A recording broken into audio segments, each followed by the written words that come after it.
tous et bienvenue sur la chaîne La Bouquinade. Aujourd'hui on se retrouve pour ma pile à lire de cet été. Comme chaque été, je varie un petit peu les genres, je sais pas, c'est un moment de l'année où j'ai besoin un petit peu de diversifier mes lectures et je vais arrêter de faire des intros longues, on va commencer maintenant. Ah oui, il faut savoir aussi que je suis en plein challenge roman young adulte. Là en fait au moment où je filme ça se passe à ce moment là. Peut-être même que quand la vidéo sera en ligne, le challenge sera même pas terminé, je ne sais pas. Du coup les lectures que je vous présente, c'est difficile d'y résister, j'ai très envie de les démarrer. On a dit on commençait. Le premier livre que je vous présente, il s'agit d'un manga, il s'appelle Colocataires à leur manière. C'est de Minatsuki A.S. Futatsuya, désolée si j'écorche le nom, aux éditions Nobinobi, et c'est l'histoire de Sabaru Mikazuki qui est un garçon très introverti. Il a quelques difficultés quand même à se sociabiliser, puis même il se porte mieux quand il ne va pas voir les autres et quand il n'a pas d'interaction sociale qui d'ailleurs définit comme des nuisances sonores.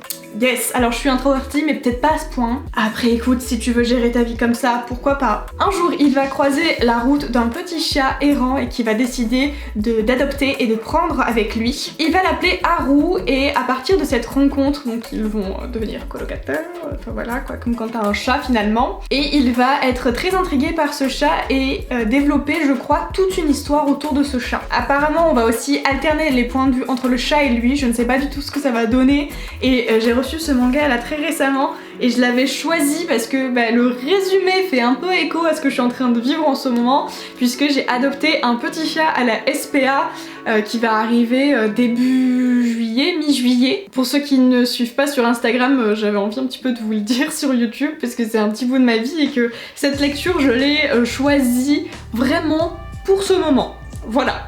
Maintenant, on passe à un autre livre, c'est un genre que je lis très peu puisque c'est une enquête policière. Il s'agit, enfin je crois, peut-être que je me trompe, mais normalement c'est ça. Il s'agit du Bureau des affaires occultes de Éric Fouassier, aux éditions Albin Michel. Je n'ai jamais lu de livre de Éric Fouassier, je ne sais pas du tout ce que ça donne, mais en tout cas le résumé me tente vachement. Ça se passe en automne en 1830 dans un Paris qui est encore très marqué des journées révolutionnaires qu'il y a eu. Et nous avons ici Valentin Verne qui est un inspecteur et qui va être muté à la brigade de sûreté. Sa mission consiste à élucider une série de meurtres assez étranges, d'où le titre, qui pourrait bien déstabiliser le régime. C'est quelqu'un qui apparemment a d'extraordinaires compétences et on est aussi dans une vibes où les gens s'intéressent de plus en plus à l'ésotérisme. Il est aussi assez obnubilé par un criminel qui est encore pas du tout, enfin les gens n'arrivent pas à l'arrêter. Il va être aussi nommé chef des...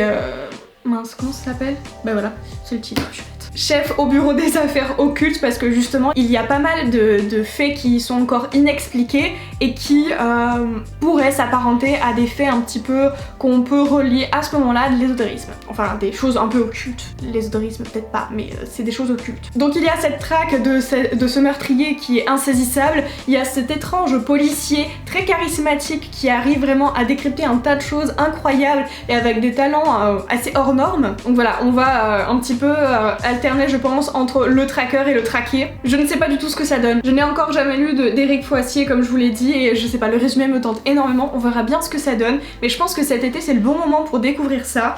Ensuite, j'avais lu l'été dernier le premier tome et le second tome de Néo et le 16 juin, si je me trompe pas de date, le tome 3 est sorti et je suis trop contente. J'avais beaucoup aimé et puis c'est un livre que je pense qui est très bien à mettre dans les mains de nos plus jeunes puisque je trouve qu'il est assez accessible, il y a beaucoup de pages certes mais il se lit très facilement, vraiment les pages se tournent vraiment d'une manière mais c'est... Enfin je trouve que même s'il peut y avoir quelques longueurs mais ça c'est parce que peut-être que je suis un peu pointilleuse, il est très fluide en règle générale et j'aime beaucoup en tout cas les valeurs et un petit peu les thèmes qui sont abordés dans cette saga. Si vous avez lu Autre Monde, peut-être que aussi vous allez aimer cette saga que je mets souvent en parallèle. Donc c'est écrit par Michel Bussy et chez les éditions Pocket Jeunesse, je sais même plus si je l'ai dit. Je suis un peu trop focus sur le résumé. Du coup, on passe au résumé. On est dans un Paris où il n'y a plus du tout d'adultes. Nada, niet, ils sont morts, ils sont pas là, ils sont t'es où t'es pas là, on ne sait pas. Et on va avoir deux clans. Un clan d'enfants qui vivent dans le tipi et un autre dans le château. Tipi, château, dans Paris, on peut comprendre un petit peu de quoi il s'agit particulièrement. On peut comprendre de quoi il s'agit. Il y a une maladie qui va frapper les enfants du tipi, du moins les animaux je crois, et qui du coup va les empêcher de pouvoir se nourrir normalement. Et aussi il y a une particularité entre ces deux clans. avancé, que le clan du château a comme déjà des ressources, a une manière aussi de pouvoir s'informer. Ils ont déjà des méthodes d'apprentissage, des fichiers qu'ils peuvent regarder, et vraiment des ressources en termes alimentaires que le Tipeee n'a pas, que eux ils chassent. Donc il va y avoir une confrontation entre les deux because ils veulent continuer à vivre, et en fait on va démarrer comme ça. Donc là c'est le tome 3, j'ai juste hâte de le lire, et j'ai vu surtout qu'il y avait une dédicace, et j'ai trop envie de pouvoir donner vraiment, j'avais pas osé à Montreuil l'année dernière, mon retour sur la saga. Mon objectif c'est que cette année, si je peux aller à une dédicace de Michel Bussy, je lui dis mon ressenti sur sa saga. On verra si j'ai les coronesses. Ensuite, c'est un livre que j'ai reçu dans la box. Ma frange trop longue là. Je me disais que c'est un livre que j'ai reçu dans la box de Cube. Il s'agit d'Amour et de miel de Meredith May aux éditions Mazarine. C'est le deuxième roman que j'ai de cette maison d'édition. Et je trouve qu'ils ont un catalogue plutôt sympa, j'ai très envie d'encore plus fouiller.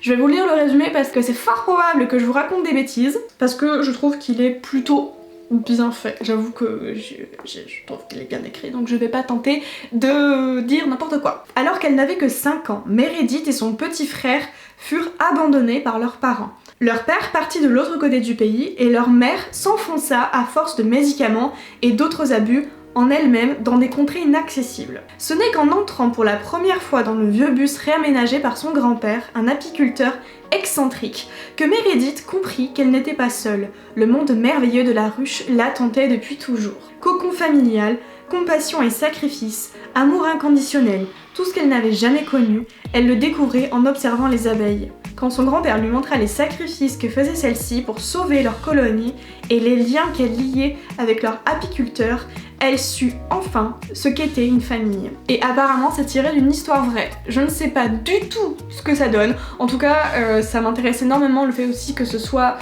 tiré d'une histoire vraie et que ça tourne en fait autour de la construction dans une ruche. C'est quelque chose qui m'intéresse beaucoup. Je sais absolument pas ce que ça donne. Il a l'air assez court mais il fait quand même 300 pages à voir, mais je sais pas, j'ai envie de tenter. Dans la série, Emma veut se diversifier et tenter de nouvelles choses. On continue avec un livre en VO. Je ne vais pas vous résumer le roman puisque j'ai peur de dire des bêtises et que c'est fort probable vu que c'était un roman graphique en anglais. Il n'y a pas de traduction en français. Je l'ai pris exprès pour ça, pour pas aller chercher les infos en français. En tout cas, on a un petit fantôme, donc je sais pas si on va nous personnifier des choses ou si vraiment on nous parle de fantômes.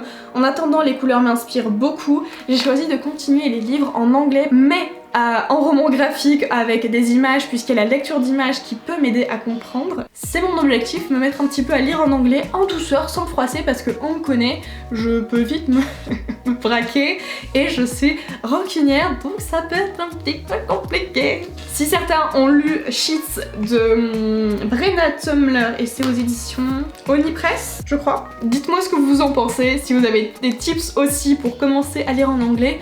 Je suis toujours preneuse. Dernier livre de cette pile à lire et il s'agit encore d'un roman graphique qui a été publié aux éditions en Marabule. Il s'agit de Amour croisé de Laurent Safou et Camélia Blando. Je n'ai pas lu de livre de ces deux dames, mais ce livre a l'air très intéressant et très très beau. Attendez, avant de faire le résumé, juste, il y a des pages, des couleurs.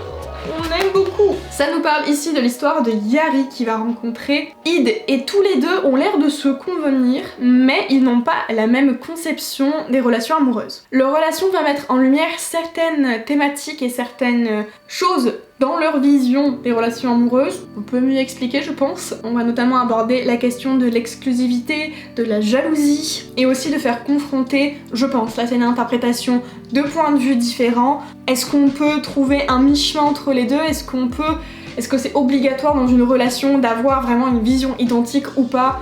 J'ai pas d'avis là-dessus, hein. Là je vous fais juste une interprétation de ce que je pense qu'on va parler dans ce roman graphique. Et aussi, je pense aussi qu'on va parler des différentes manières d'aimer et d'aimer une personne de différentes manières. Si certains l'ont lu, n'hésitez pas à me faire des retours, ou si vous avez d'autres recommandations de romans graphiques un petit peu comme ça. J'avais adoré aux éditions Marabule c'est Le Silence des étoiles. C'est le deuxième livre de chez Marabule que j'ai et vraiment j'ai eu un gros coup de cœur sur le pitch et la couverture. J'espère vraiment que je vais adorer ce livre. Et c'est déjà fini pour cette pile à lire de l'été. Je ne sais pas vous, mais généralement en été je lis un petit peu plus de choses graphiques où je sors un petit peu plus des livres que je peux lire toute l'année. Enfin, je lis beaucoup de romans young adultes et de dystopie, de SF, de fantasy, etc. Mais c'est vrai que l'été c'est un peu le moment où je vais chercher d'autres trucs. Je sais pas pourquoi. J'ai pas encore de signification. Vous avez 3 heures dans les commentaires pour me donner la réponse. N'hésitez pas à me dire ce que vous avez prévu de lire pour cet été. Moi je vous dis à bientôt et on se retrouve dans une prochaine vidéo. Bye!